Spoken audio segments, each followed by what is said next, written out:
My lake cabin isn't fancy. No marble counters, no jacuzzi, no cable, just creaky floorboards, mosquito screens, a canoe that's been patched 5 times, and the kind of peace you don't get in a neighborhood where people hold yard sign competitions. I bought the place for silence, for sunrise coffee on a rocking chair, for the fog that clings to the water like it doesn't want to leave either. And I definitely didn't buy it to entertain entitled strangers who think community means free access to whatever they want. This all started in July. I just arrived for a solo weekend. Packed light, a duffel, some books, and a cooler full of pre-cut watermelon.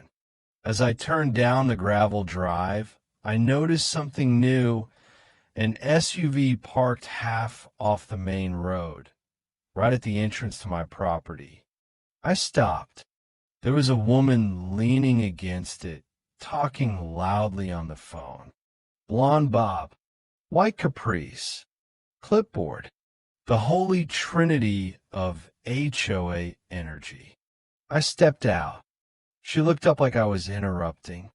"You the handyman?" she asked. "No, I'm the owner." Her expression changed, but not in the way I expected. Not embarrassment, just recalculation. "Oh, wonderful," she chirped. "I'm Janet, president of the Lakeside Pines HOA. We're just getting things ready for the holiday rotation." I raised an eyebrow. "What rotation?" She smiled like I was a toddler. "The shared use cabin system. Your lake property is the most accessible, so we scheduled it for guest use this weekend." "You scheduled what now?" She tapped her clipboard. "Your cabin. We have 4 guests arriving this afternoon. It's posted on the community calendar. Didn't you get the memo?" "I'm not in your community." She blinked. "But your cabin's within our perimeter overlay." "No, it's not. I checked the plat map before I bought it. You guys are across the ridge." She pulled a glossy packet from her bag. "Well, the HOA recently updated its jurisdiction. We've had some issues with uncooperative owners not participating in the shared resource program." I laughed. "I'm not part of your HOA. I don't have to participate in anything." She frowned.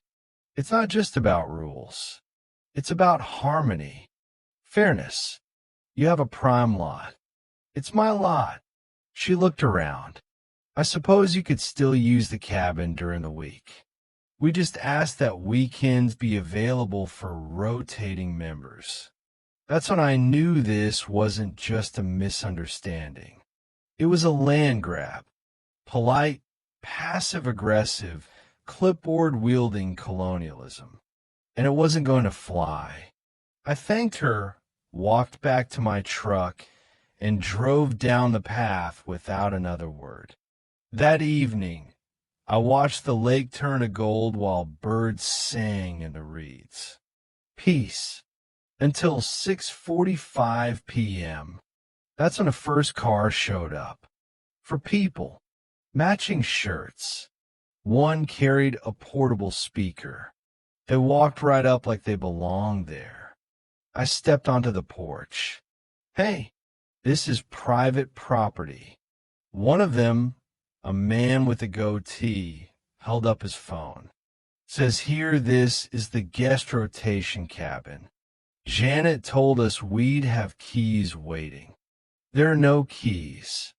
And this isn't a guest cabin." He looked confused. "So we can't stay here?" "No."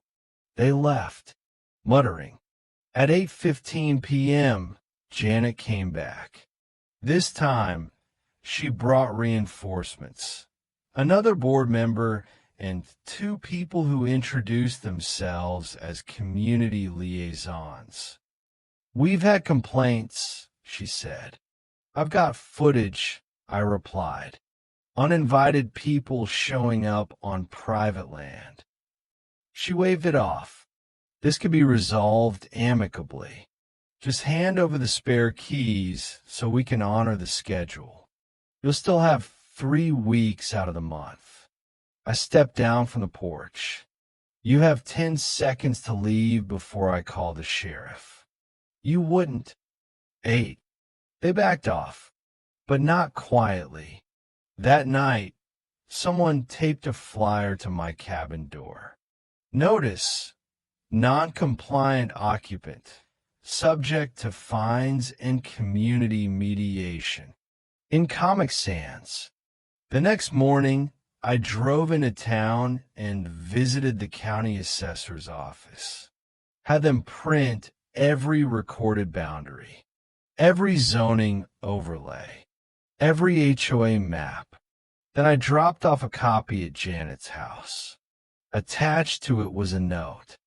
"The next time your guests step foot on my land, I'll press trespassing charges. This is not a shared use facility. This is not your jurisdiction. This is MY land.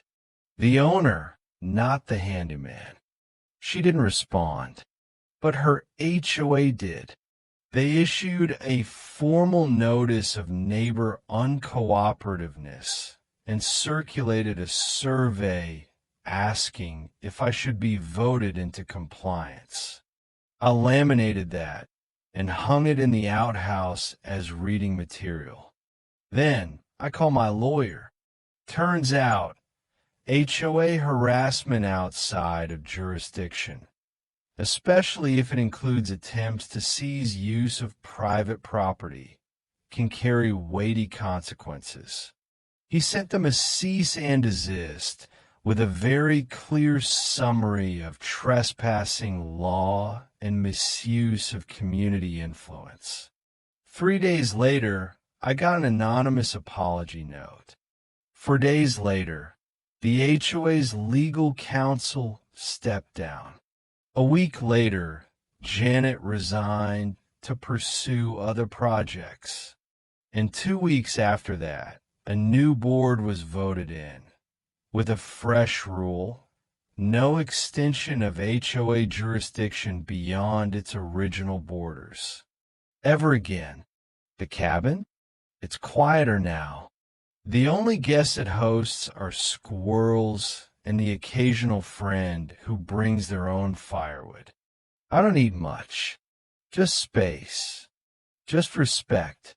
Just a shoreline where the rules come from the land, not a laminated binder. Let them have their potlucks and paddleboard clubs.